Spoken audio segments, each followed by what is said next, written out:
David, I've never seen anything like when I tell you that every single person I spoke to, I was like, "Can you just tell me what your top three problems are?" It was fraud, bad debt, which interrelated, and then some third thing. It was always like, oh, the third thing, but it was always fraud and debt. Could you tell me what that third thing was for everyone so I could go start a company? I think it's my That's the next podcast. That's the it's my next turn to make it happen. yeah. Yeah. Perfect. We'll Yeah. make that happen down the line. Brought to you by Canopy Analytics. Hi, this is Sunny and David on the show Hot Takes for MF'ers, and we're joined today by our guest, Caren. Caren, give us your hot take. My hot take. Hi, everyone. My hot take is that fraud in multifamily has yet to be solved until now. So, yeah, so we were talking about this earlier, right? Jumping back into the game, which is super exciting. I think we're still in early innings of prop tech, but hot take is that fraud's probably the biggest problem right now in multifamily. Um, and despite years of trying to fight it, it's only getting worse. So here we are. Very excited to introduce you all to 100 and talk to you a little bit more about what we're working on today. No, this is great. From putting my operator hat on for a minute, I could absolutely say fraud is still a problem. I've spent the last couple years evaluating every platform out there, testing many, and seeing still issues coming through. It's not a perfect world yet. So I'd love to hear a little bit about how what's the unique take on that you guys are tackling, and what do you see as the future of fraud prevention? Yeah, so I think when I look towards the future, I also like to take inspiration and look at other industries and arguably folks who have also struggled with either the same or similar issues, and I try to look at, okay, how have they solved for it, right? So like a great example is in the aviation and hospitality world, right? And we'll talk a little bit more about Clear later, I'm sure, but Clear was a huge inspiration to me and to the team at large. The idea of like the known traveler number, right? TSA pre-check, leveraging some of those learnings and saying, okay, how can we point this at real estate, more specifically multifamily? Um, how 100 is different. We are trying to usher in a new world that eliminates bias, fraud, and friction in the screening process. And we view it as an end to end solution, right? So the idea of being able to tackle identity, financial, employment, everything end to end so that we're able to say, hey, this person is who they say they are. They can afford what they say they can afford.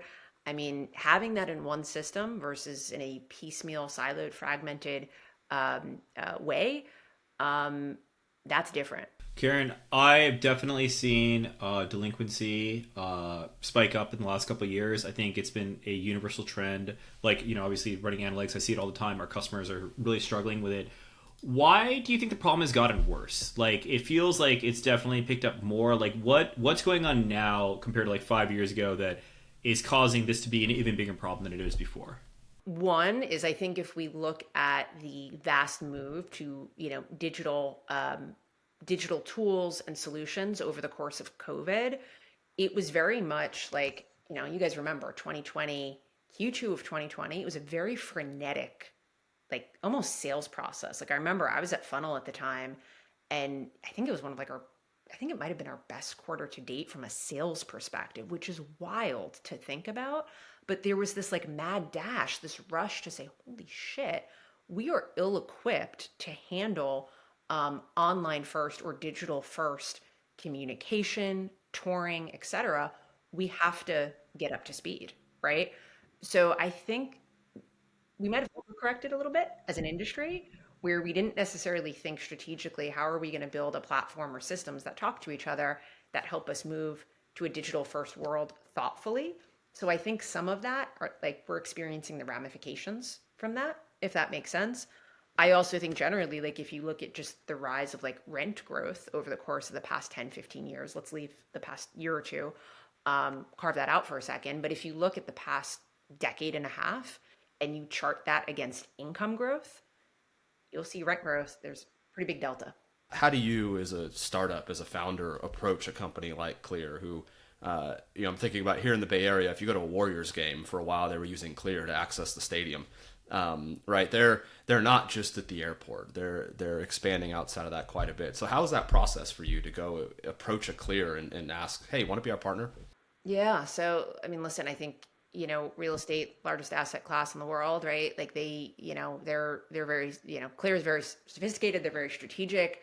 You guys have known me long enough to know that I am tireless. I am relentless. So point me at something, and that was very much a focus around being able to convey the why behind what we're doing, and talk about how big of a problem this is.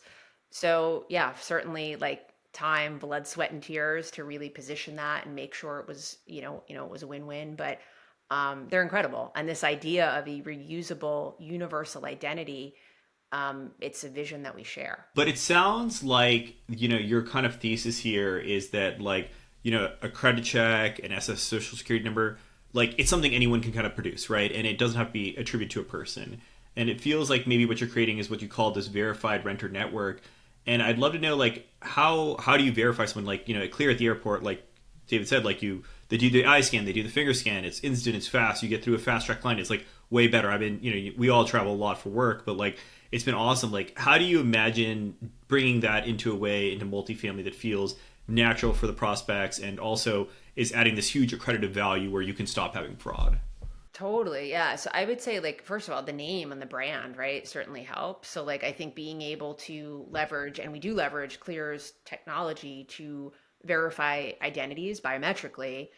The moment you see that Clear logo, even as, as a user, as a renter, it's like, okay, great, instant trust, right? And being able to go through that process, it's similar to, right, to what you go through as an airport, at the airport, and being able to leverage Clear's technology to say, okay, great, we're going to do the appropriate scans and checks to make sure that this person is who they say they are, make sure their documents are correct. Oh, and by the way, if you're already a Clear member, you get this even more expedited experience. So win there. But yeah, that's very much how we think about it. So like, at some point we'll show demos and all that, and I can actually show it to you. Maybe subsequent podcast can be demo time, but it's actually pretty amazing, right? So something Cool. that I'm excited. We got the and again, exclusive launch. Oh, totally. And it's you guys, of course. And then something end to end, though, that would typically be done via documents, emails back and forth, photo taking, picture taking. It can just be done from the comfort of your desktop or your phone, with just a few clicks. Very cool. How, knowing you, Caren, you've done your research with other owners and operators, and digging into this pain point. When people think about fraud, again, putting my operator hat on, it's more than just a bad prospect or delinquent rent, right? This could end up in lawsuits. I've seen wild things happen in apartment buildings, fires, floods, you name it, due to fraudulent residents. I assume that's part of the pitch here, right? Are operators feeling that pain, or are they hungry for this type of thing? Not just for that little bit of delinquent rent, but with insurance costs and other things going through the roof. I see this all part of that puzzle. David, I've never seen anything like when I tell you that every single person I spoke to, and I spoke to so many over the course of this past year, where I was like, can you just tell me what your top 3 problems are? Like, what are the things you have to solve this year? It was fraud, it was bad debt, which interrelated, and then some third thing. It was always like, oh, the third thing, but it was always fraud and debt. And the implications of that, to your point, like the costs are incredibly high, because it's not just the cost of a poor screening decision, it's everything that happens after the fact, to your point. Could you tell me what that third thing was for everyone, so I could go start a company? I think it's my it's my turn to make it happen. Yeah. We'll make that happen down the line. Yeah.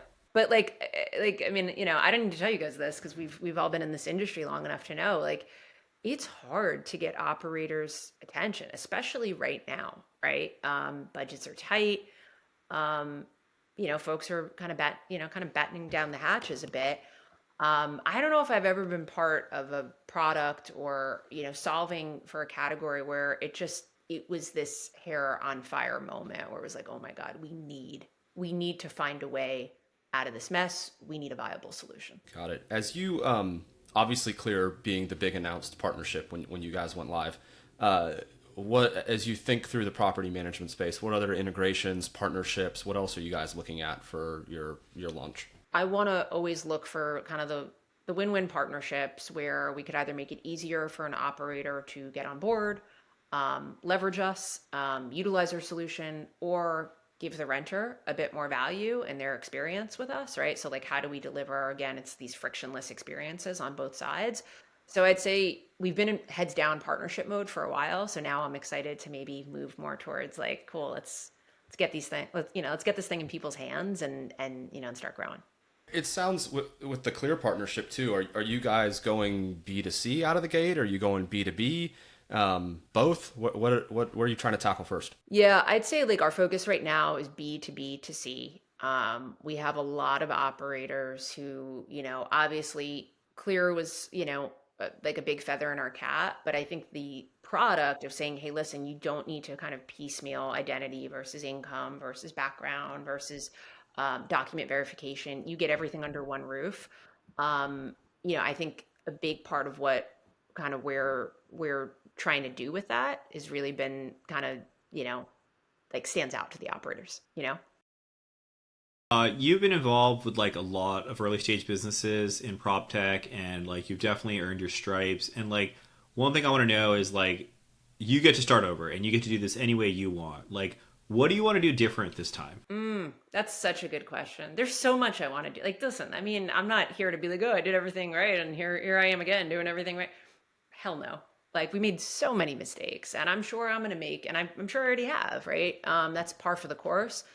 I will say though, a couple things. Generally, like as an entrepreneur, I think first time around, you're experiencing everything for the first time. So everything feels, and maybe this is just me, but this is certainly how it felt. It felt bigger. Like when something went poorly, it was like, oh, shit. Like it felt like the end of days. And it was like these bigger swings where like I couldn't really like embrace the roller coaster all that well. And it would like rock my day. Versus now, it's like, oh, I've been here before. I recognize you. And like sometimes there's a way to like, okay, cool, we can take a different action. And, something I did wrong before, now we can do it right. Or sometimes it's like, it's a moment in time. It could be a bad day. It could be a bad hour. We'll ride this out. And like, I don't know, I'm finding it easier to embrace the ups and downs of entrepreneurship. Does that make any sense? Yeah, definitely. Every day is a freaking like fire, and you sometimes I just the whole week has been terrible for me, and I'm just like, oh God, what is it? And like I think that's one thing I'm trying to get better too, is just like, you roll with the punches. Like not everything is the worst thing in the world. It's just like you're so obsessed with your own company, everything does seem like the worst thing in the world. Totally. And it's like this fear, like I feel like, if I'm being totally honest, like first go around, I feel like I operated and sometimes led from a place of fear of like, this is, oh man, we can't lose this. We can't lose, like this fear of like almost missing out, or this fear of like, we had to win every deal. And now I'm operating from a place of like opportunity. I know that sounds corny, but it's like, I've been through shit before where like we lost deal, like the thing that like I was worried about happened. And like, oh, by the way, we're still here. Funnel's thriving. I'm still like, everything is okay. And I feel like once you just have enough like shots at goal, or you have just enough under your belt, whatever analogy you want to use, you kind of realize like, hey, like it's all good. And I can embrace the ups and downs and lead from a place of confidence versus fear, or from a place of opportunity versus loss. I hate to use this word, but maybe it sounds like we're all maturing a bit. That's a scary thought, but could we all be growing up? Is that possible? I hope not. I really hope not. Well, okay, last question, and this is going to be a bit weird on the podcast because OpTech is next week when we're recording this, and I don't know if we're going to get this out this week before OpTech, but Sunny, as a vendor at OpTech or any conference, is going to be buying everyone drinks.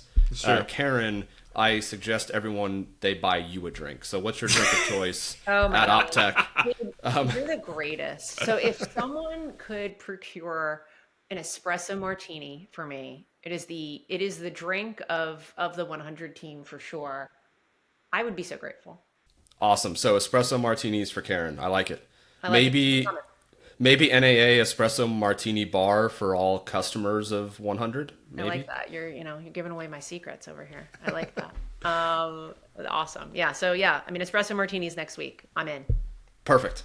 Great. All right. Well, thanks everyone for listening. We appreciate it.